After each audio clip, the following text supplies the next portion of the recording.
Welcome to Saturday Science with Miss Steph. I'm Miss Steph. Join me for a fun, hands-on science activity.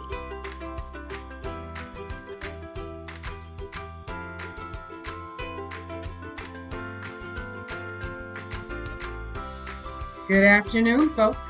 Welcome to Saturday Science Live with Miss Steph. I'm so excited to be with you today. Here we go. We are going to have a great time. Today we're actually doing one project, but trust me, you'll be alright. It's really several different learning concepts together in one, like most of my stuff is. And so I think you're going to be okay, ladies and gentlemen. But like I said, welcome to Saturday Science with Miss Steph. I am Miss Steph. I am Stephanie E. Farmer, the founder and executive director of Triple F Empowerment, Inc. And if you haven't noticed, I'm also our educational leader and the person who picks all the fun projects, okay? Today we are going to have a great time combining our art, creativity, and all that stuff, and our science knowledge together. You'll notice that I'm rocking my lab coat today just because I felt like wearing them yesterday at our virtual summer science club, and so I decided to bring a little virtual summer science club fun to you and wear my lab coat. That being said, let's get right into it. For today's project, you are going to need water. Notice I have a nice handy dandy fancy beaker that I'm going to use to hold my water.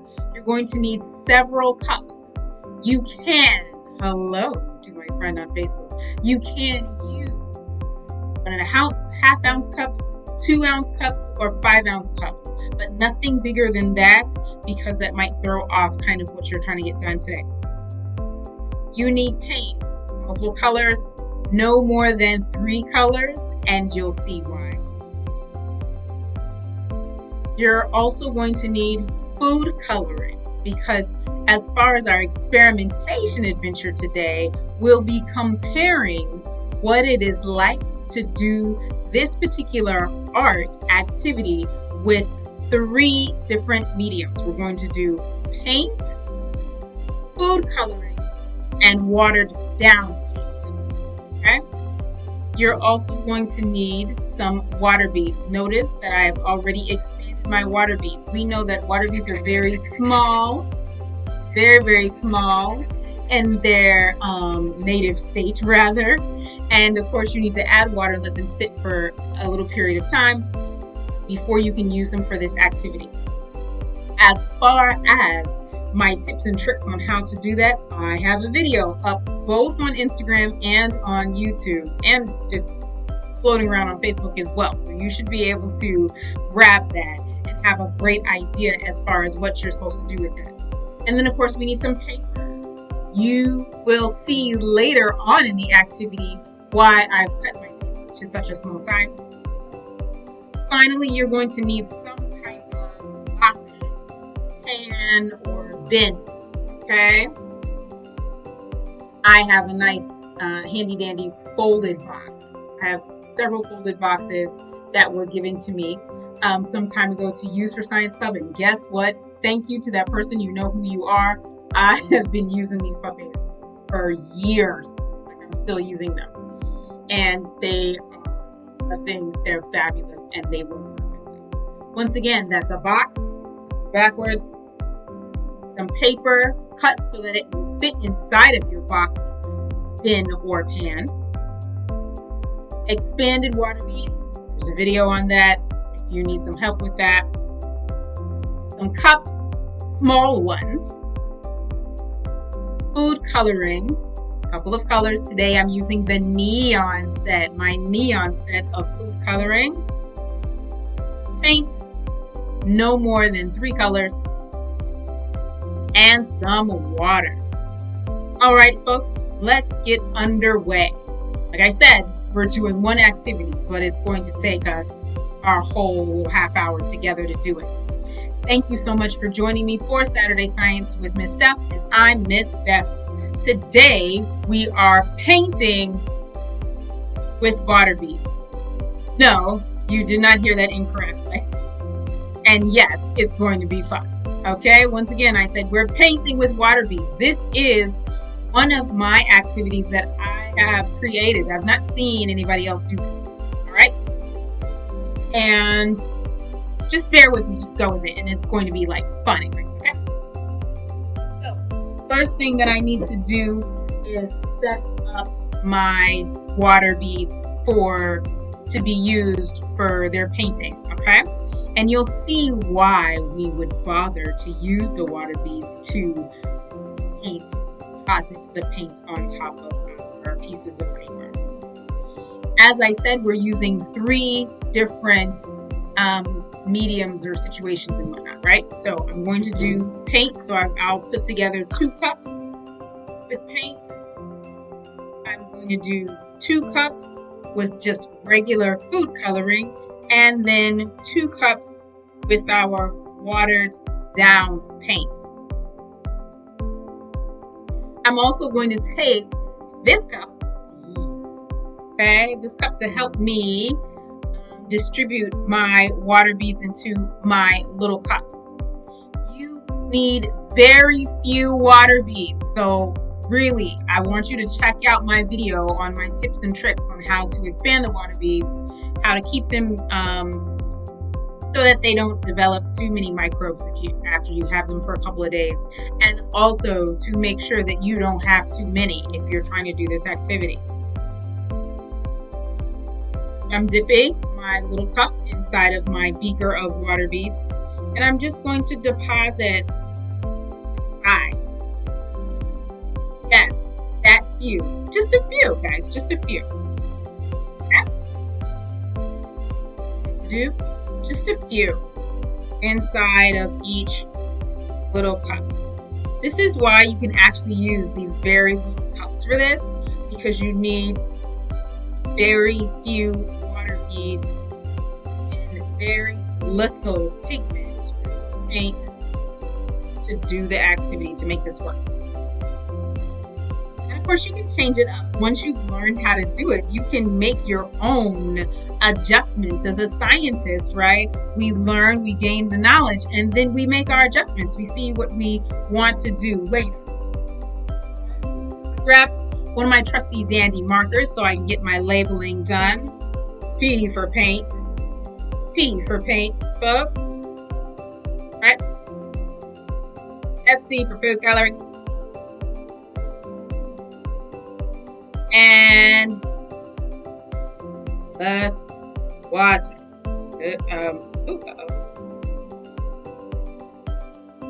A step there, going too quickly. Paint and water. Paint. Okay. This is just so you can see between all of these, between these 3 colors. Okay, the 3 pigment concentrations and so forth. All right, so let's go ahead and, again, like I said, I'm making my water bead and pigment cups first, and then we'll have some fun with doing the actual painting activity. Thanks for joining me today, everyone. I'm so glad that you're spending time with me. So glad. All right. See? Very little, people. Like, it's a smidge. Well, maybe a little bit more than a smidge, but like, nah. I'm gonna put this in here because I'll need that later, and I'll add to that. Put in the comments below why I'm using purple. You guys should know.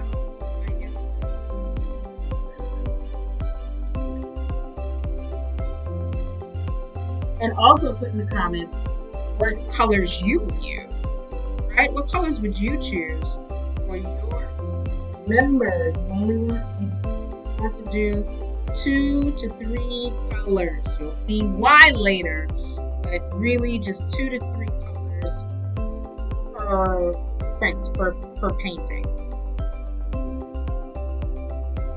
Remember, we're doing 3, as usual, 3 different types of samples. We have a paint sample, a food coloring sample, and we have paint with water. So let's go ahead and add some water to my paint samples. Doesn't that sound like a plan?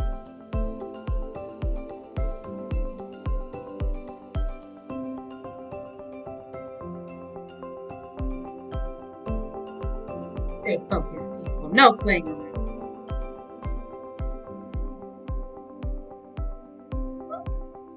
Again, staying focused. No playing around. All right, so I'm putting my water and my paint to the side because I'm done with that. Now, let's go ahead and put down our food coloring. I'm thinking I'm going to do a neon green. And yes, purple. Okay? I like purple, people. I really, please don't be surprised. And when it comes to the food coloring, this is another thing that you can experiment with as far as how much you want to add to your sample. But I'm going to just add 1,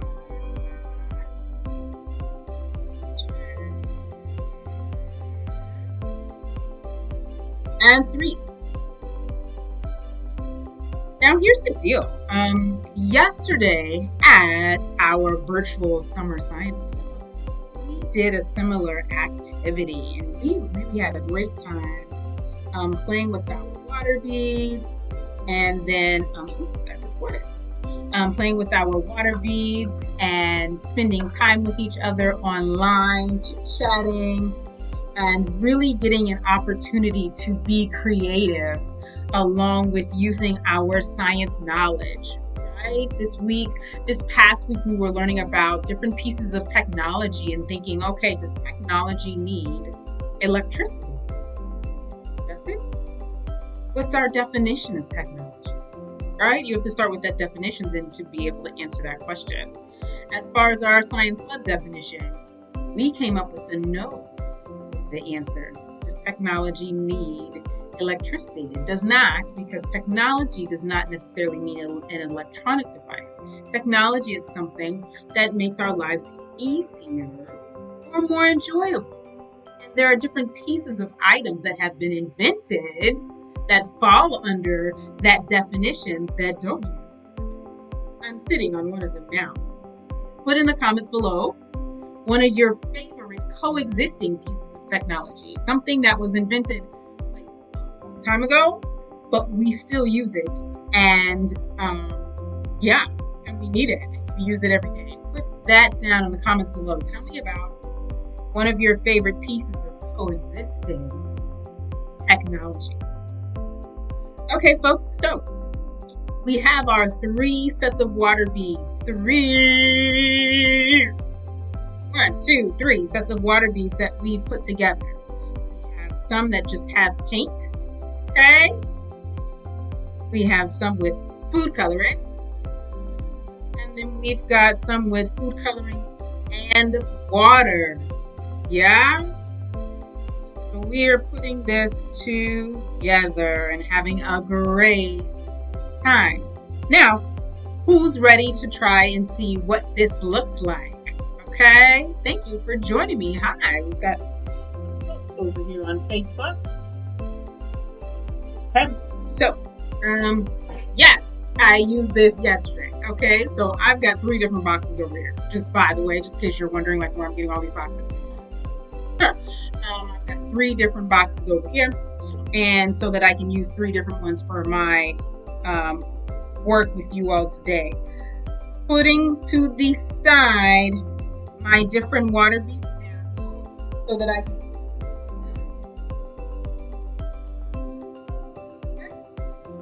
And now, right, I'm going to put my piece of paper.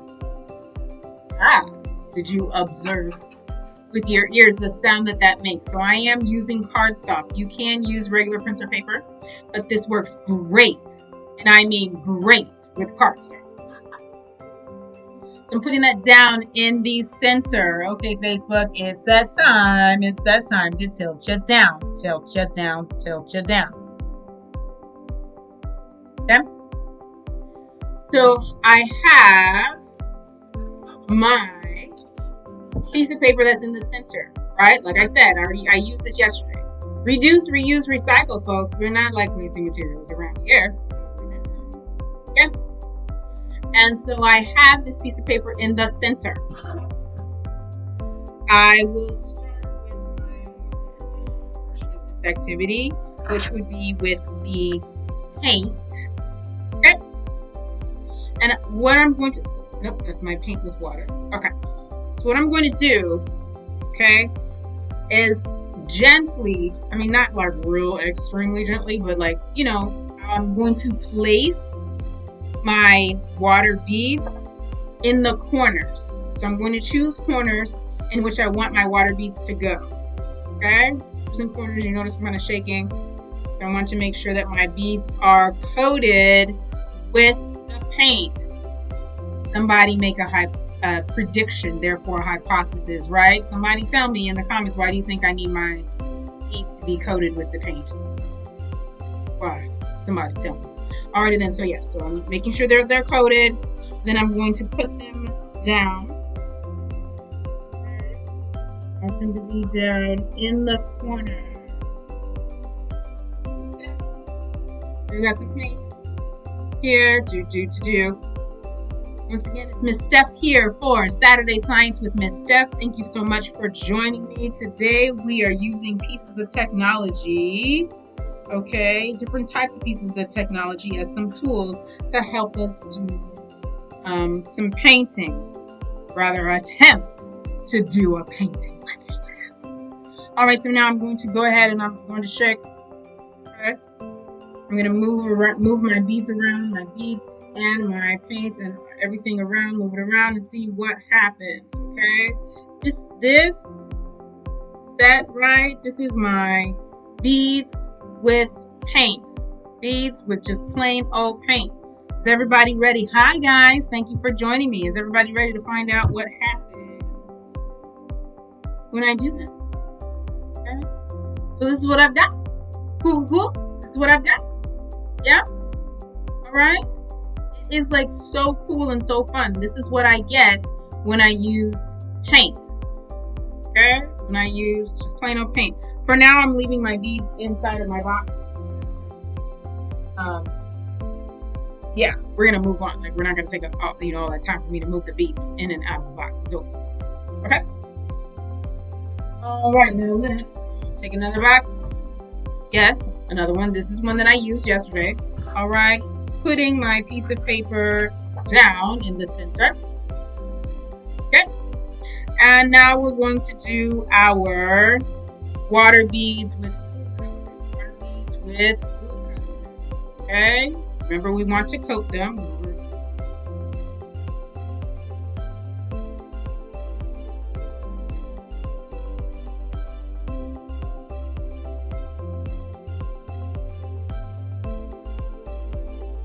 Okay, let's tilt you back up just so that we can smile at each other. Hello, smile. Yes, and so for my final sample, just in case you wondering, hey, but Miss Steph, remember you said 3 samples. Yes, 3, as usual. So I have my plain piece of cardstock that has been cut. This to the side. And yes, for those of you wondering about like the water beads and all that kind of stuff, trust me, I'm going to talk about that in a little bit as far as like where you get your beads, what type of paint I used, all that type of stuff. We'll talk about that before we sign out today. Okay. So you see, I see them, right? Just looking at them now. This is the paint plus water.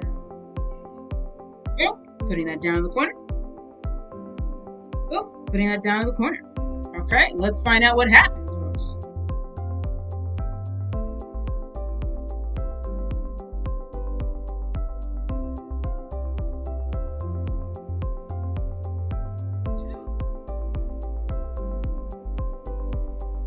And I'm noticing several differences, and of course, right? Several differences and some similarities. So we took a piece of technology, which is a water bead, and we decided to kind of play with it a little bit and turn it on its head and say, I wonder if I can paint with it. Well, at least that's what I said. That's what I said. Yeah. And so this is what we got. These are our results today. Here we have our paint sample. These are water beads and paint. The paint has not been watered down. Let's bring them a little closer. Let's bring it closer so that you can see on both cameras. Right?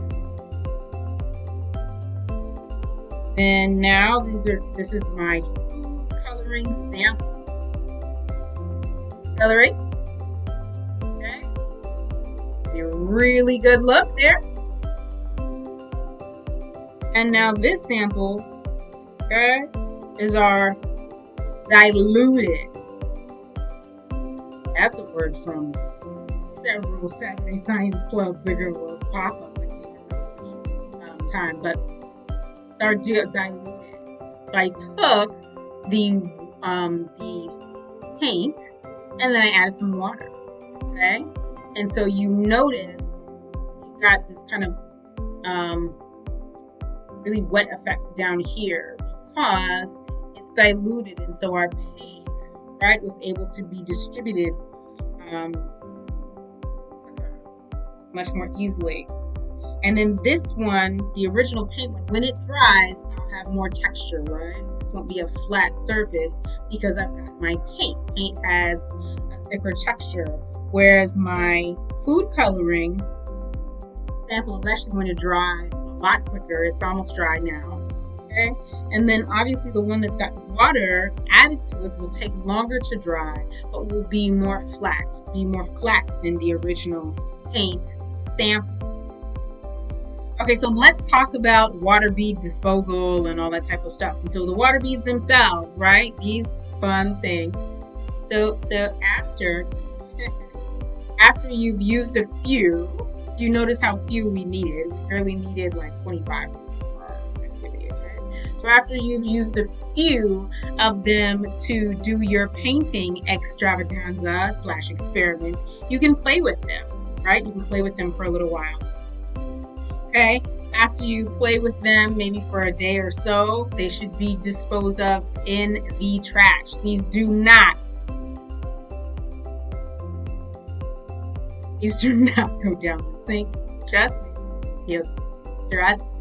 Don't throw them away in the sink. Okay, that would be bad. All right.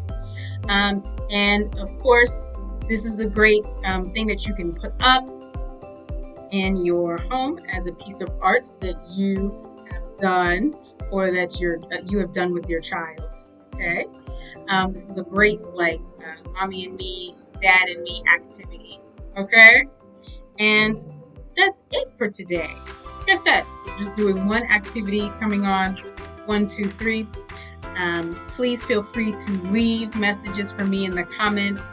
Definitely make sure that you like and share and subscribe to the YouTube channel, as well as the various pages that I have. And please, like I said, in the comments, let me know what you would like to do next time. Because I have my different kooky ideas that I might want to do and things that I like to try. But if I don't get word back from you, then it kind of is not as fun. Okay? So please feel free to add in the comments and let me know what you would like to see next. Thank you so much for watching Saturday Science with Ms. Steph. I'm Ms. Steph, and please remember to join me next Saturday at 2:30 Eastern Standard Time for some science fun.